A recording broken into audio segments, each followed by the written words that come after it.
now can't reveal the mystery of tomorrow, but in passing we'll grow older every day. Just as hell is born is new, do know what I say is true, and I'll be loving you always until the rainbow burns the stars out in the sky, until the ocean covers every mountain high, until the dolphin flies and parrots live at sea, until we dream a life and life becomes a dream. Did you know that true love asks for nothing? Her acceptance is the way we pay. Did you know that life has given love a guarantee to last through forever another day?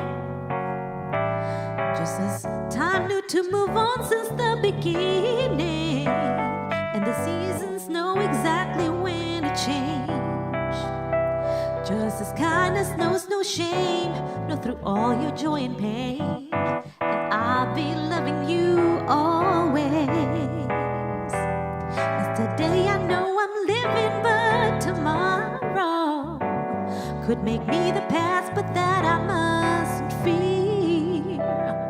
For I know deep in my mind the love of me I left behind. Oh, I'll be loving you always until the rainbow burns the stars out in the sky, until the ocean covers every mountain high, until the dolphin flies and parrots live at sea, until we dream a life and life becomes a dream.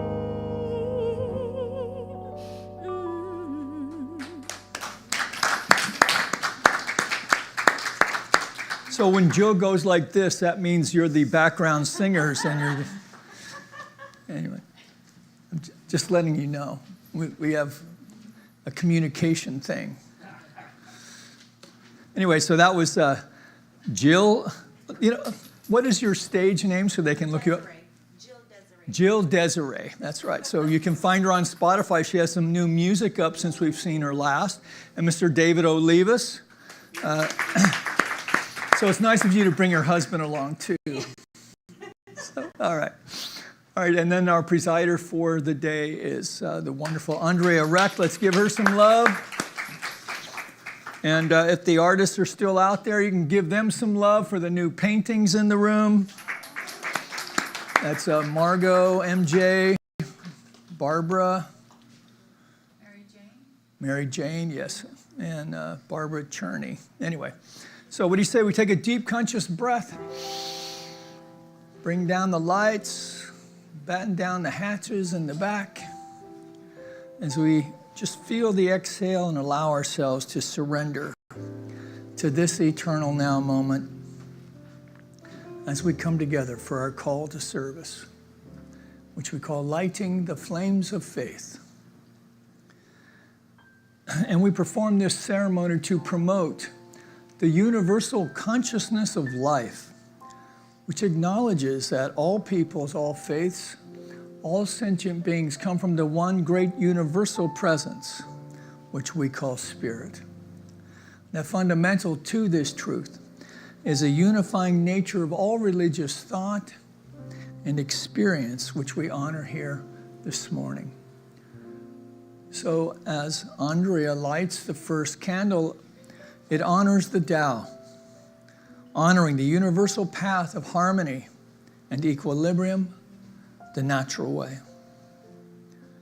We light the second candle for shamanic traditions, honoring the beliefs and practices of all indigenous peoples, the way of primal spirituality. We light the third candle for Hinduism, honoring the path of knowledge, action, and devotion. The fourth candle we light for Judaism, honoring the ethical path of living by sacred law. The fifth candle we light for all forms of Buddhism, honoring the Four Noble Truths and the path of compassion. We light the sixth candle for all forms of Christianity, honoring the Christ consciousness as the path of love. We light the seventh candle for all forms of Islam, honoring the path to submission to the will of God as the highest calling. We light the eighth candle for the universalistic religion of Baha'i, honoring the path of unity and peace. The ninth candle we light for all forms of new thought, honoring the metaphysical path of mental healing through the practice of universal spiritual principles. And the 10th candle we light for all those who are as yet unaware of the power and presence of Spirit in their lives, for the space we hold for them here in our sanctuary, within our online community, and of course within our own hearts. And as Andrea lights a healing candle, please put silently into the light the names of anyone you wish to have experience the healing flame of God's eternal love. There is one flame that burns in our hearts. There is one light that shines through our love. We'll light this flame with faith. We'll light this flame with faith. We find this light within our own soul. There is one flame, one light within.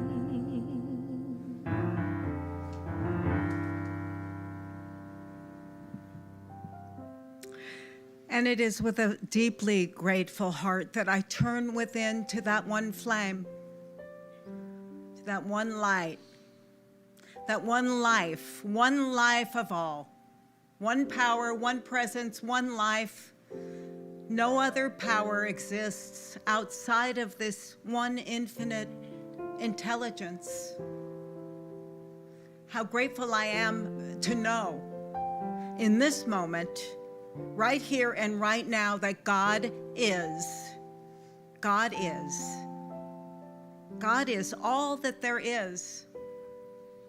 One light, one life, one infinite intelligence that is expressing as my life right here and right now. It is the very breath that I breathe. It is the in-breath and the out-breath and all that exists in between, before and after. God only God, expressing as each of us here in this beautiful field of consciousness. How grateful I am. How grateful I am for this opportunity to bless Reverend Mike as he steps forward and allows the word of infinite intelligence to speak in, through, and as his life, shifting and lifting and bringing us into a new awareness of who and what we are, and how we can shift and lift ourselves and the entire world, the entire universe. And so I know that this service is, in fact, a divine idea in the mind of infinite intelligence. And I know that it unfolds, and it flows in perfect order. And that we are different when we leave here than we were when we arrived. And for this, I remain thankful and grateful as I release this word to that aspect of law, that aspect of infinite intelligence known as law, which only says, yes, I know it is so, I know it is done, and we affirm this by saying together, so it is. Amen. Wow, good morning. Good morning. You're all so far away. Why is everybody scared to sit in the first 3 rows? Here comes Kathy Lyons, here comes Beverly Scott, here comes Nancy. Wonderful. We don't bite. Y'all know that. We spit a little bit every now and then. Happy to be here. I'm happy to see you here. I want to talk a little bit about Labor Day just for a second. It's not really what I want to talk about, but I do want to acknowledge that tomorrow is Labor Day, and it's known as the official end of summer. You know, I used to go back to school right after Labor Day, and now we go back. I've been back to school for 3 weeks now. But it used to feel like the end of summer. Now it's so hot, it feels like the beginning of summer. But we do have this opportunity to celebrate and honor the contributions of the American worker. I'm still a worker, another 8 months, I think, before I retire. We get to recognize the achievements of workers and the labor movement that struggled to create fair working conditions, right? A shorter work week. People used to work 80 hours a week and send their kids into the coal mines. I said in the earlier service that sometimes I wish I could send a few of my grandkids off to work, especially the 7-year-old. She'd love working in the coal mines. Oh my God, she's so crazy. Workplace safety, right? All of which emerged in the late 1800s. Martin Luther King said, "No work is insignificant. All labor that uplifts humanity has dignity and importance and should be undertaken with painstaking excellence." So happy Labor Day. I got a short week last week, a short week this week, and a long weekend in between. But it's more than that. What I really want to share with you this morning is how I got here, because I see some new people. Most of us have been here for a while. I got my start at Agape, which is a big church, seating 1,500 probably per service. There were times when we had 3 services and filled the sanctuary at each service. And I was there for many years. I think my first time there was in the late 80s. And I did all of my classwork there. I got licensed as a practitioner at Agape, which at the time I started there was a United Church of Religious Science, while I believe this church was Religious Science International. So within this movement, there were these 2 factions. And while I was at Agape, Reverend Beckwith pulled away from any organization and just became his own entity.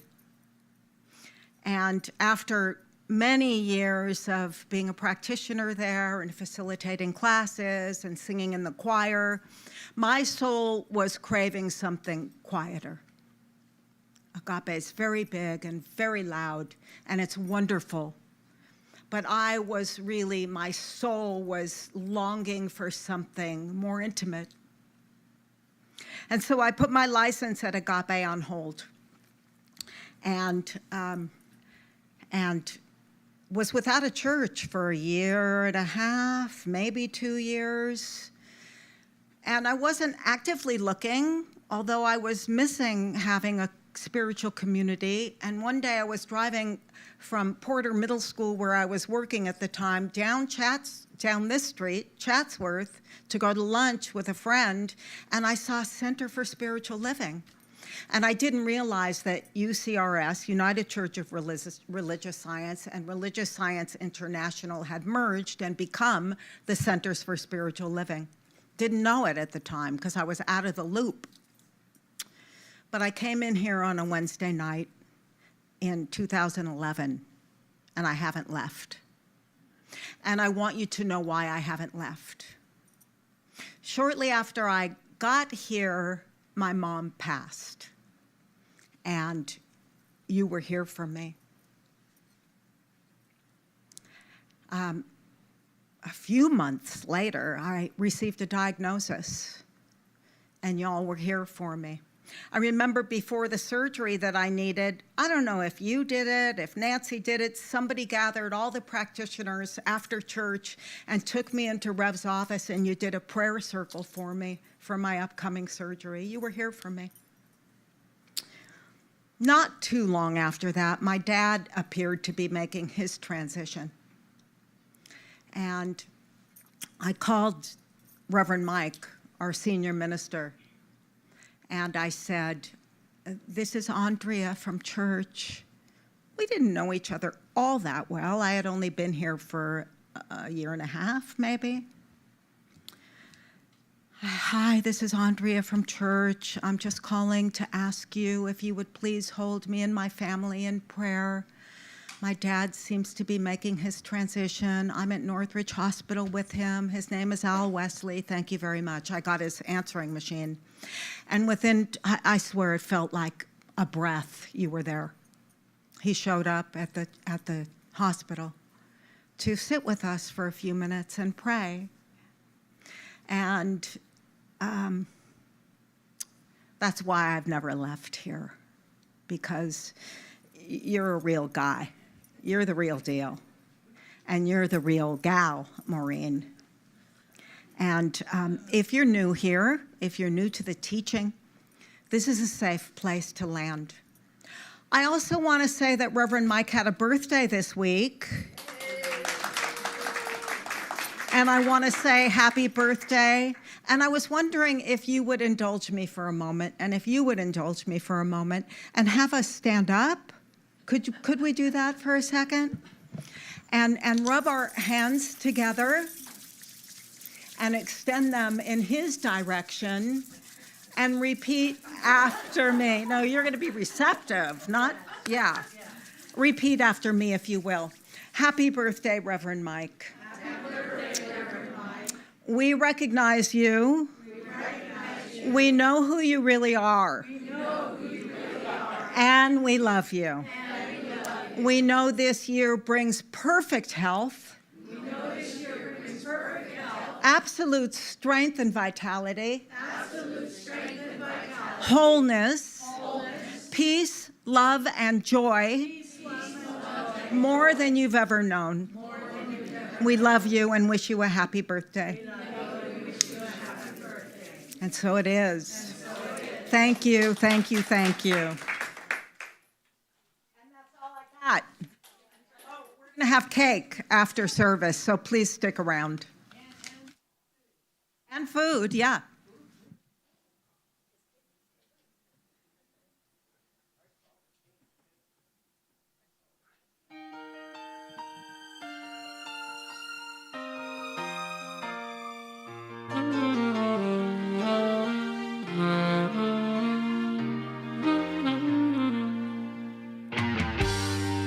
Just smile for me and let the day begin.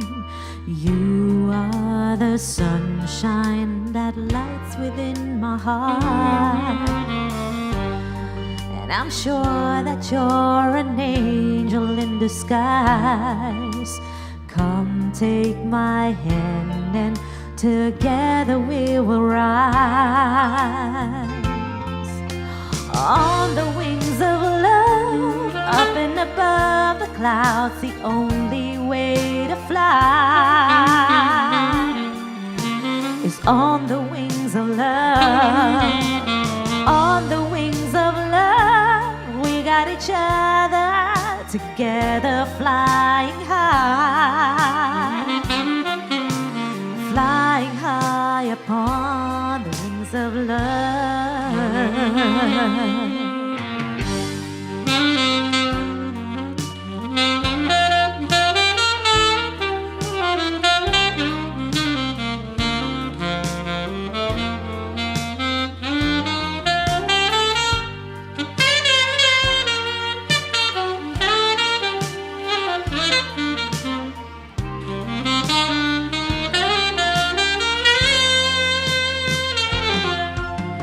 On the wings of love, up and above the clouds, the only way to fly is on the wings of love. On together, flying high upon the wings of love. Oh, I belong to you, and I'm yours entirely. Right now we live and breathe each other. Inseparable it seems, we're flowing like the stream, running free, traveling on the wings of love.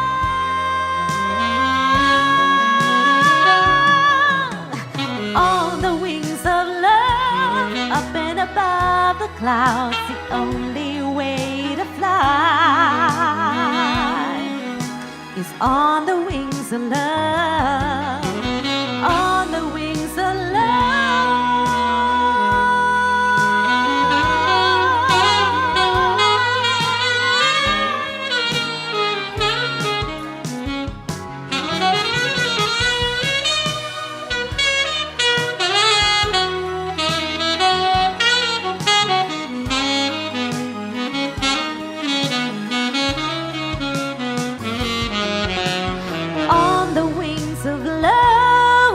each other, together flying high upon the wings of love,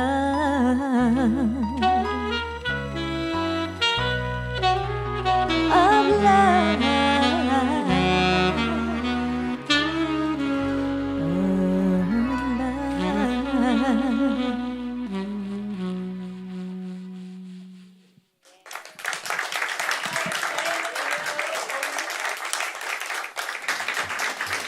I like to call them Jack and Jill, but it's David and Jill. That was lovely. Thank you so much. We fly high here together on the wings of love, right? Yeah? Love that. So I have some announcements for today. Practitioners are available in the treatment room for a 2-minute tune-up. If you'd like prayer, ask one of us whose hands are up. There's a few of us here. So we'd love to pray with you if you would like to release something or embrace something more deeply. Wednesday, September 3rd at 7 o'clock, we facilitate our two queens, Reverend Maureen and Reverend Nancy, come in on Wednesdays to facilitate a discussion, open forum style evening with readings and commentary about the teachings and the Science of Mind principles. If you have questions, if you want to share something, it's a safe place to come and do that with Maureen and Nancy. September 29th, we're starting a new accredited class. If you find yourself on the practitioner path or just want to embrace this teaching and learn more about it, we have a class called Self-Mastery that's starting. It'll be 8 Mondays from 6:30 to 9 p.m. It will be in person and on Zoom. And we will have deep discussion, powerful practices, fun exercises, and real results. There's a sign up in Sparks Hall, and that will be facilitated by Reverend Nancy and myself. And it's a really, really great class. The Center for Spiritual Living, we would like you to know that there is hearing assistance available if you would like that. Ask one of the brothers in the back there in the audiovisual booth, and they will help you with hearing assistance. And now, Chloe, do you want to bring up our gratitude box? Or Barbara, I beg your pardon. Barbara, come on up and tell us what someone is grateful for. Okay, Reverend Maureen picked it out for me today, and it says, I am grateful for and thankful for all my good. All right. Amen. Don't you love a saxophone, by the way? And Jill, that you sang that song so well. But David used to be here every week. We used to have a band here every week, and David used to play the saxophone for us every week. Okay, I'm talking too much. Now we have our Declaration of Principles. Please stand and join me. This is what we believe. And here we go. We believe in one universal spirit manifesting through all, natural and incarnated in us.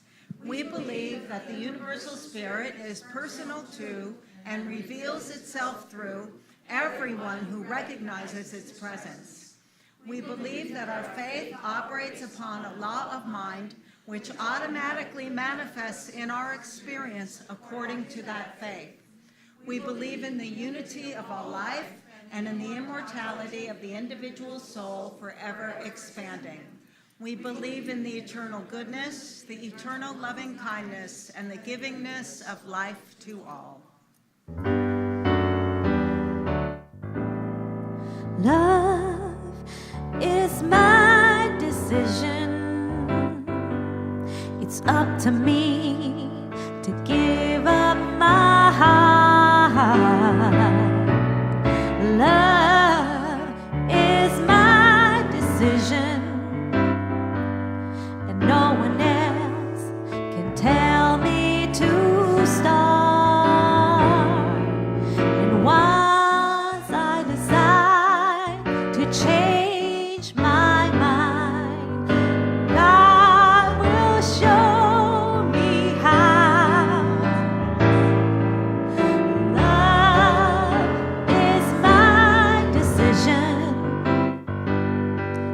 decision right here and now. Love is my decision. It's up to me to stand on that bridge, stand on that bridge. Love is my decision, and no one else can make me forgive. And once I decide to change my mind, God will show me how.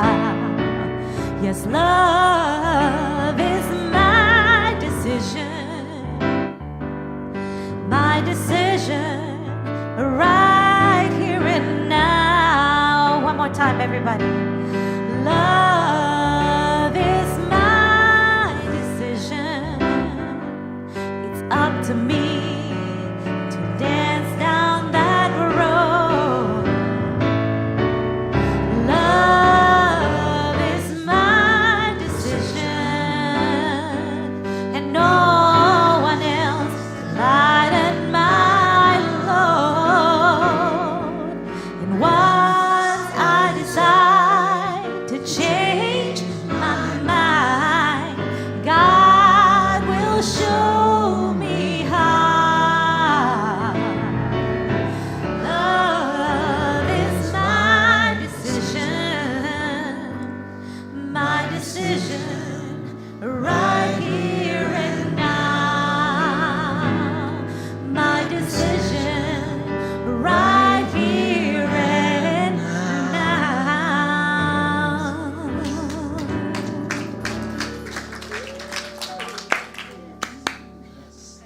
Nicely done. That's David Olivas on the keyboards and saxophone. And Jill Desiree. Find her on Spotify. So it's nice hearing the saxophone in the room again. So we had another saxophone player, John Sparks. Many of you, he was a long time, maybe 40, 50 years he was a member. He died in his 90s. So there's one of the paintings over here is, that's a representation of a Lockheed Electra, which is one of the planes that John worked on. It was also a plane that my dad worked on when he was first in the Air Force. So it's kind of cool to have a little bit of John floating around here. Yeah. So I'll be curating all these paintings later. The metaphysical interpretation. All right, so, and then how about On the Wings of Love, Jill? And do you know that she sang that at 9 o'clock this morning? Yeah. So anyway, I gave it a shot last week, but luckily only one line. All right, so Love's Descent is the talk title today. For this whole month, this is the 5th Sunday, so we've been talking about On the Wings of Love for the month of August. And I had to say, when I was considering this talk title, I thought, we've had Love's Ascent. We've been talking about all this high-minded stuff about love. I thought Love's Descent would be a bit of a downer. Of course, if you say it like that, it's like, but it's not going to be like that. Because we spent a lot of time this month cultivating love, using the power of awareness to connect the heart with the brain. Huh? Oh. Is it me or is it Memorex? Are we still there? Can I get a little more volume?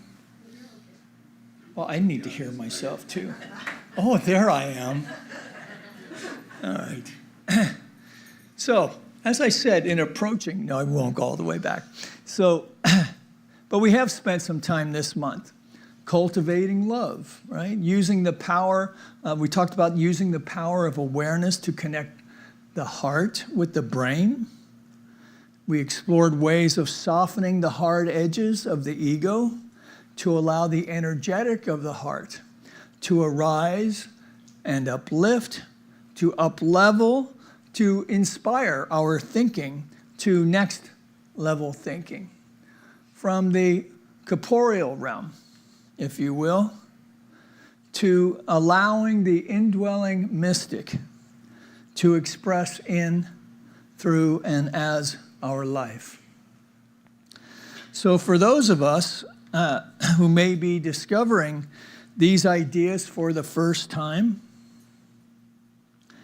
we may experience some resistance. That can take place in many ways, in ways seemingly out of our control, and in other ways. I remember when I was new to the teaching, if a lot of it was, if it was too new agey, too woo-woo, right? If it was too, I don't know about that. If I like the science of mind, not the woo-woo of mind. And yet sometimes it seems like we do wander off into the woo-woo realms, right? Of course, you stick around long enough, and the quantum physicists, they start sounding a little woo-woo. So it's been an interesting journey, to say the least. But what happens when we bump up against something, right? So Marianne Williamson once said that, when we have that moment of, I failed. And the only thing worse than that was, I failed again.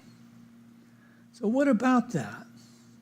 So even longtime students and those who practice this teaching, the science of mind and spirit, of which we all are practitioners in that way, we can find ourselves at times flummoxed, sometimes stuck in a vortex of circular thinking, obsessed with the question of what in my consciousness has created this.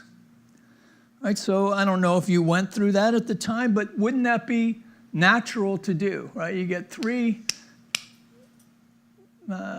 grief sessions, losses, to contend with in a row. It's like, a landing pattern of bad news. What to do with that? And if we stick with this line of thinking long enough, we inevitably circle back to old ways of thinking, right? Particularly old ways of thinking about the divine, if we had any considerations at all. It's when I came up years ago, around my 10th birthday, most people believed in God. Most people believed in the Christian God. In fact, So much so that the Christian ways of seeing things was totally enculturated. It was part of the culture, right? I don't know how Jewish kids felt on Christmas Day, for instance. What are they supposed to do with that? Everybody's getting trees, and in school you're singing Christmas carols. And in the churches, we're hearing about how the Jews killed Jesus, which wasn't true, by the way, right? That's one of those inconvenient truths. In fact, there's a lot more Judaism in Christianity than most Christians understand. And if they did understand it, they would be enriched by the knowledge and the experience of that heritage. But I digress. What I want to get to is if we stick with this line of thinking, what have I done to create this? Then we can revert back to old ways of thinking about what? Of separation, right? Either the old man in the sky who needs to be appeased, so we're, digging around in the dark looking for our rosary beads or whatever it was, whatever our go-to was. So we may revert to form, considering what rule did I not follow, right? Haven't I turned away from old ways of thinking and doing to prepare the way for this next great thing that I've been doing my treatment work so diligently for? I eat the right things. I think positive thoughts. I haven't drank or smoked in years. I'm a peaceful citizen. What commandment have I not kept? Because after all, love points the way, and the law makes the way possible. Haven't I been loving? So what gives? What gives? Where's mine? Well, what gives? What gives is the law gives. Precisely what we place into it. At the deepest levels of thought. The deepest levels of thought. Subjective thought being that thought which is below the current level of our conscious awareness. So the image that we see of the iceberg, right, and the water line. So our conscious thought being the part that we see. And then what lies underneath is this, much larger, unseen mass, which is a lovely way of thinking about this idea of the subjective or the subconscious, if you will. So the task then is with a compassionate inward eye, we explore what thinking could be standing in the way of the demonstration, to identify it, to focus, and then release to spirit an opposite thought, a new thought, tied to it through this idea of the law of opposites, pairs of opposites. Two sides of one coin. So by focusing on the new thought, rather than not thinking about the old thought, but rather embracing the new thought, putting our focus on that within that new thought are threads of freedom. How can I be more free? How can I be set?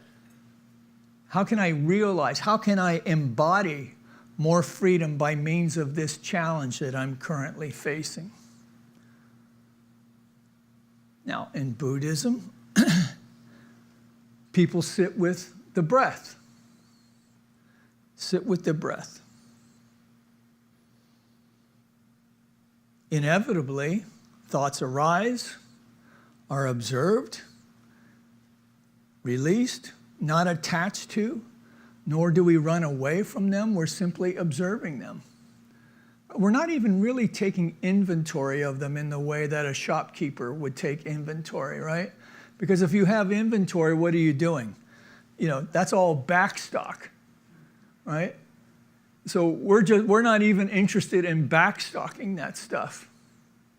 We're just observing it.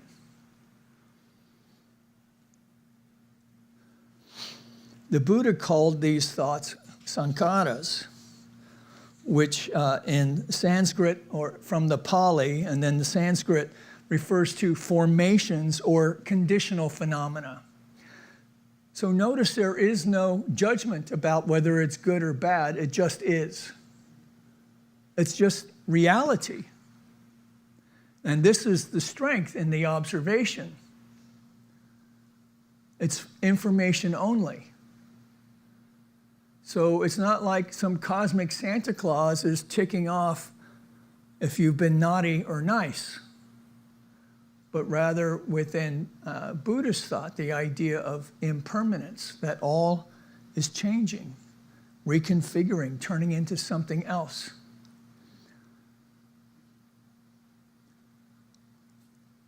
So this idea of conditioned phenomena, it's a foundational concept for understanding the Buddhist teachings on dependent origination. Now, this is an interesting concept. I suggest you look it up later because particularly if these things interest you, which obviously they do me.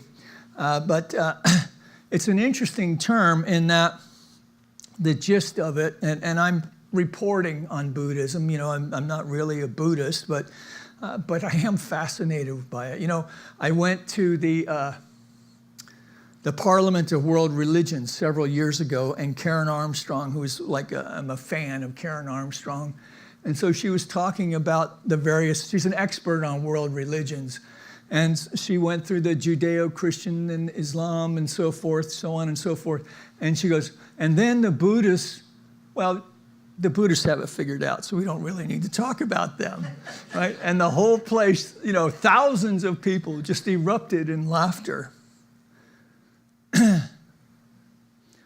So I'm just reporting on this stuff. So the thing about this dependent origination is, the gist of it is that all thought is causative, is perception, therefore a fabrication that results in pleasure or suffering, in continued bondage or liberation. So what this means is that in those times when it feels there are obstacles in the way that we just can't seem to eliminate, when we are stuck in that they're out to get me thinking, it's time well spent to consider our ways of thinking. You know, what's behind the surface level thinking? Are they out to get me? Is it true they don't love me anymore? Right? And if you're not snagged by those, you know, pesky little thoughts, maybe this one. Try this on for size.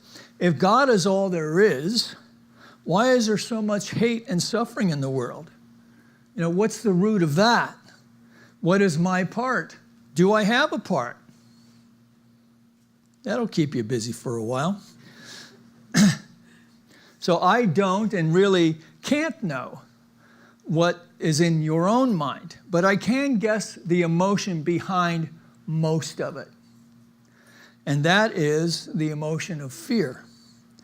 And that base emotion then shades all of our thinking at the deepest levels of thought. That's subjectified, that too gets subjectified in there, right? That fight or flight experience, that, you know, we may not be chased by the saber-toothed tiger, but we may be afraid that, you know, MAGA's going to get us, or Hillary's out to get us, you know, whatever it is that we get snagged by.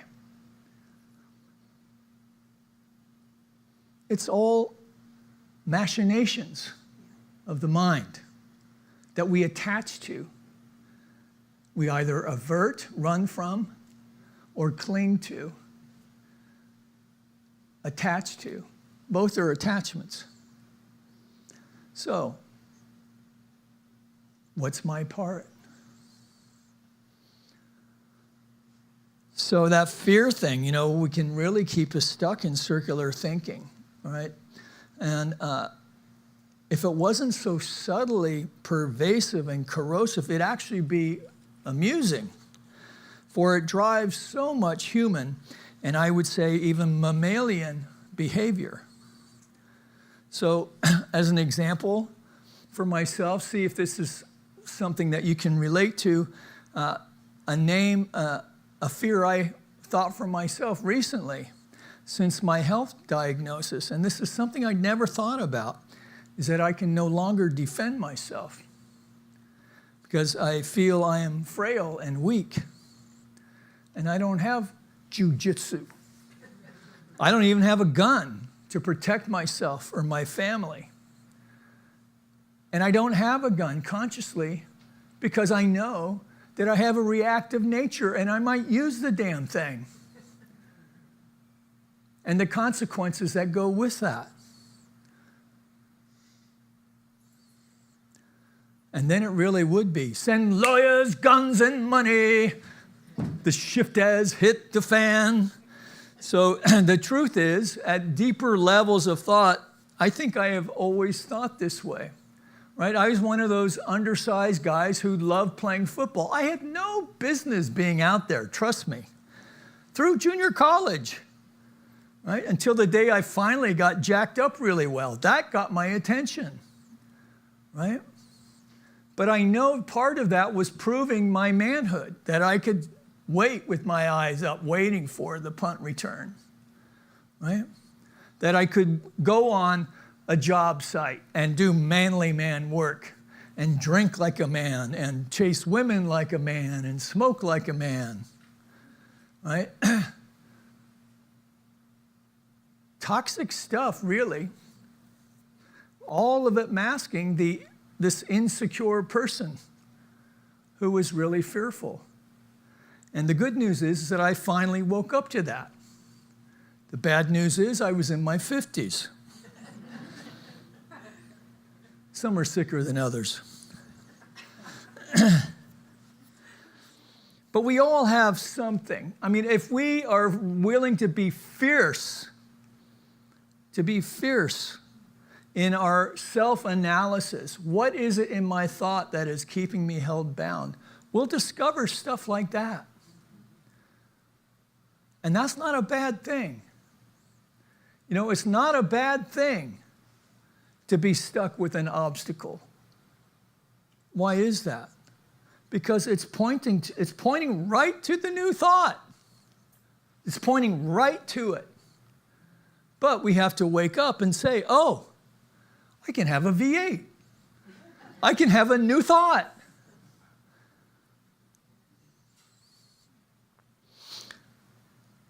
So perhaps, you know, if people are honest with themselves, they feel fear too, popping up here and there as some kind of crazy whack-a-mole game of existence. Let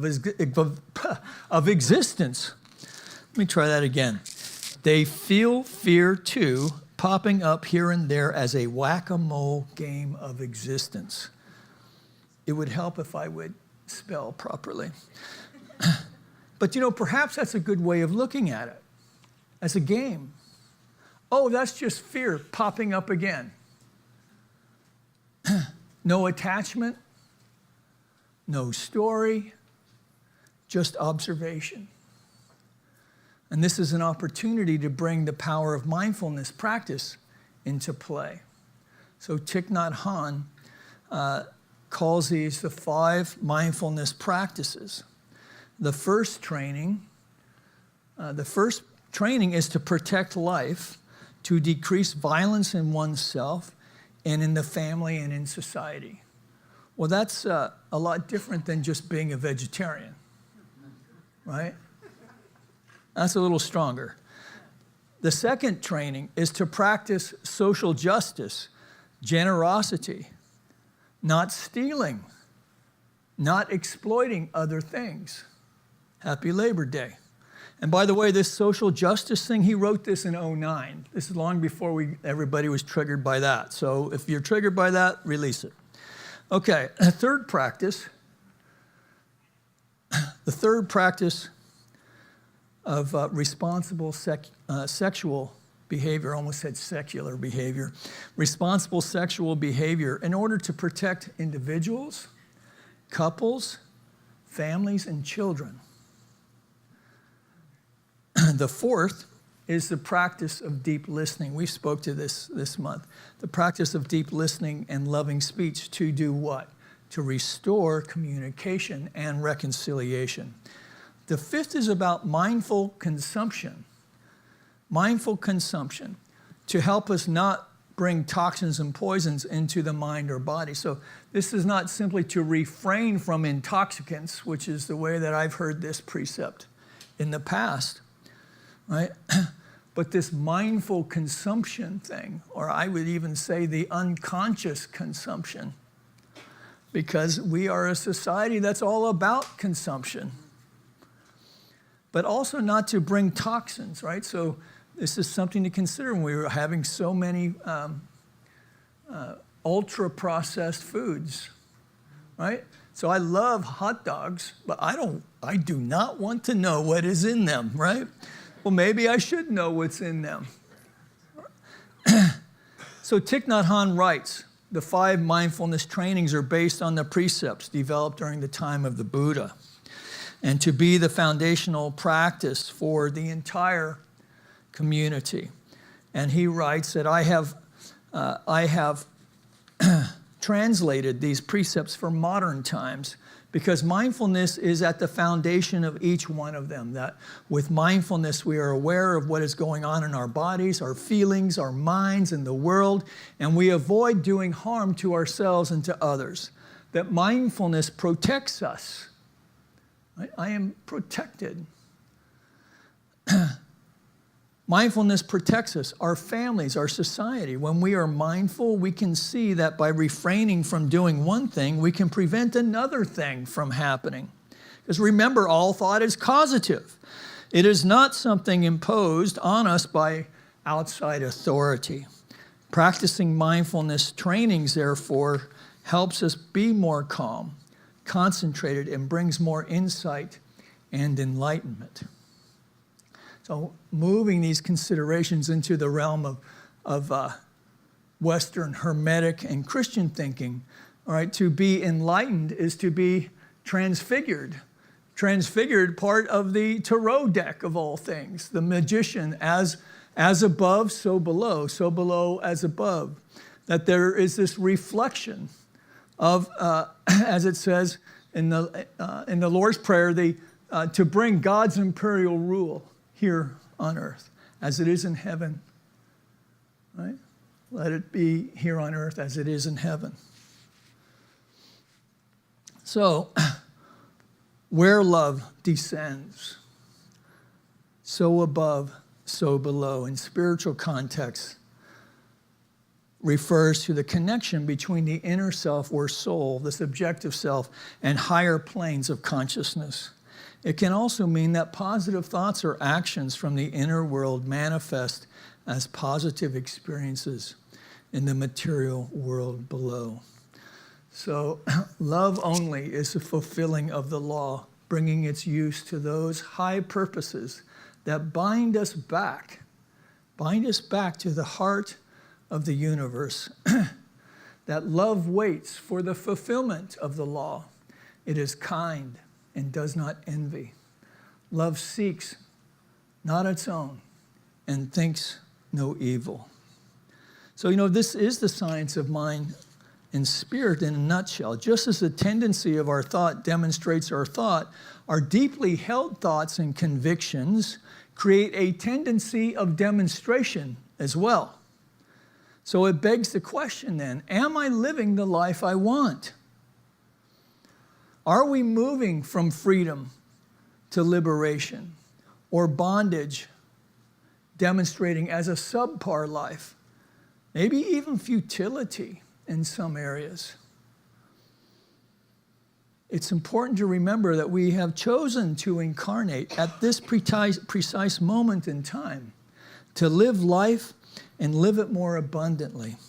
So let us be clear in our practice of cultivating our faith in love to prevail over fear, knowing love prevails over fear, to practice the 5 mindfulness practices of Thich Nhat Hanh to support this intention, so that ultimately to realize that there is a power for good in the universe available to everyone, and that we can not only just use it, but utilize it for our good and the good of our fellows as well.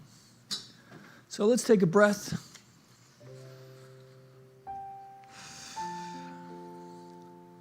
So these 5 mindfulness trainings,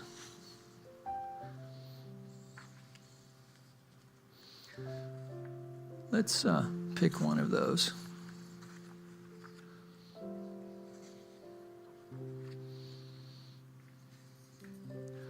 The 3rd precept, if you will, or I'm sorry, the 4th is to practice deep listening and compassionate speech. Maybe as we go through the rest of this day, a way we can keep holy the Sabbath for the rest of this day is to consider ways of deep listening, really listening, not thinking about what I'm getting ready to say while you're chatting, not circling back to those familiar arguments of why it ain't so, but to listen with the ear of the heart, as Rumi would say,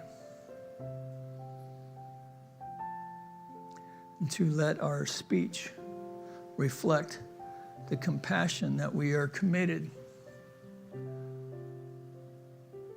to not only experience, but also to cultivate, to spread in our life as individuals and collectively.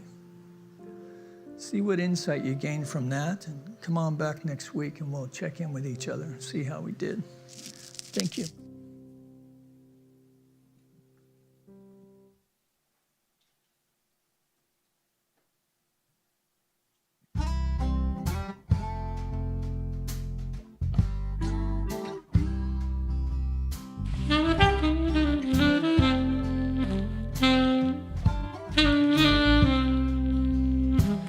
Love is a verb. It ain't a thing. It's not something you want. It's not something you scream. When you show me love, I don't need your words, yeah. Love ain't a thing, no. Love is a verb. Love ain't a thing, no. Love is a verb.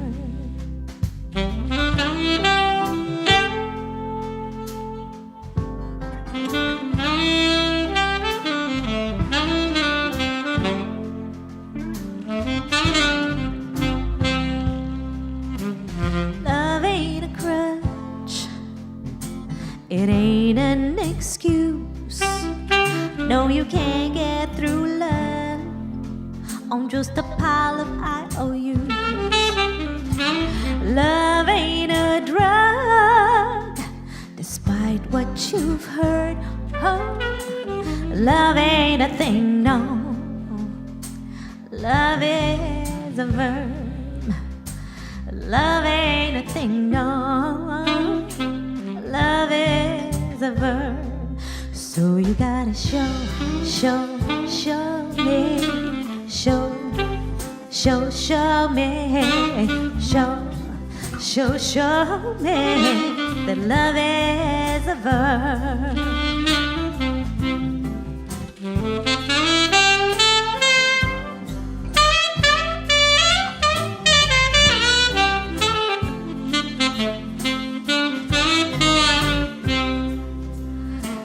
Love ain't a thing, no. Love is a verb.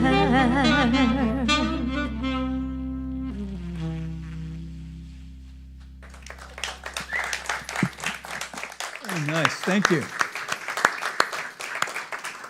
So if you've come prepared for an offering this morning, just make your way up as the basket is open. And if If you're one of those, like myself, who gives through online giving, the mail, however your generosity finds us, feel free to come up and bless the basket if you like. We can bless the basket no matter what.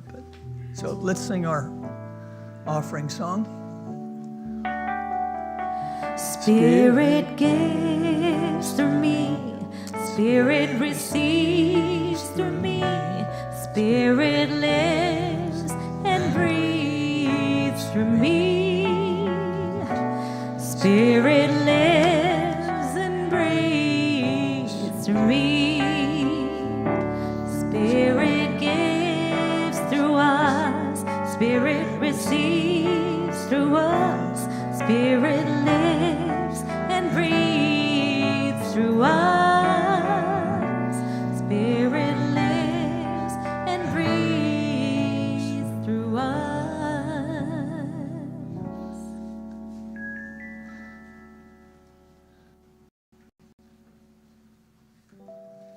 Thank you.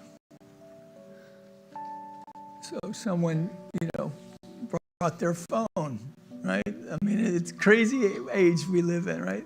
So through Zelle, I bless you, right? Whatever. So those of you joining us online, thank you for participating as well. So this basket represents both the two things: the generous heart of the individual, whether here in the room or joining us online, and the receptive heart of our spiritual community. So from the generous heart that knows, the individual who knows and knows that they know that God is our source, our substance, our supply. So now we as spiritual community accept these gifts by whatever avenue your generosity finds its way to the center, through online giving, through the mail, through the offering. That we accept these gifts with deep love and respect, as we know together they go forth to heal, to prosper, and to bless not only the vision of this center, but anyone connected to it in any way. And from this grateful heart, then, we extend a blessing upon our community of Granada Hills, our city of Los Angeles, our state of California, our United States of America, all of its churches, temples, mosques, schools, universities, the people who attend them, the people who support them, that we know for our planet as well, in some wonderfully crazy cosmic quantum way, that all of it is an expression from the very heart mind of the Most High. And to the extent that we know this to be so, we feel a sense of grace and power that propels us courageously into ways of spiritual living that raise not only the quality of our own life, but the lives of those around us as well. And that's a good thing. And together we acknowledge this by saying, and so it is, amen. So let's thank Jill and David too, one more time. You're a good sport, Mr. Olivas. And let's get to Andre up here to pray us out. Thank you all for being here. Thank you all who supported the Facebook fundraiser thing, and for your support over this past year. I deeply appreciate it, and thanks for keeping my job open for me too. So let's just take another moment to turn within in recognition of the divine, knowing that it is the very breath we breathe, it is life itself, it is our expression of it.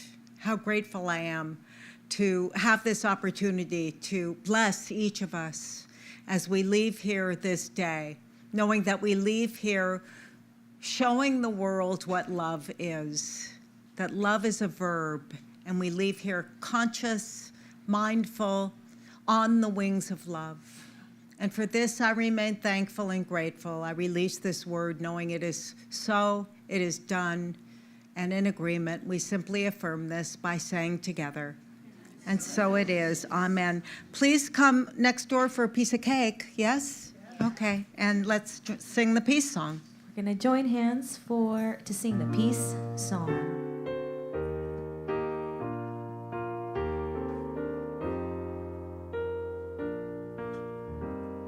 Let there be peace on earth, and let it begin with me.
the sun, the earth knows she's revolving, and the rosebuds know to bloom in early May.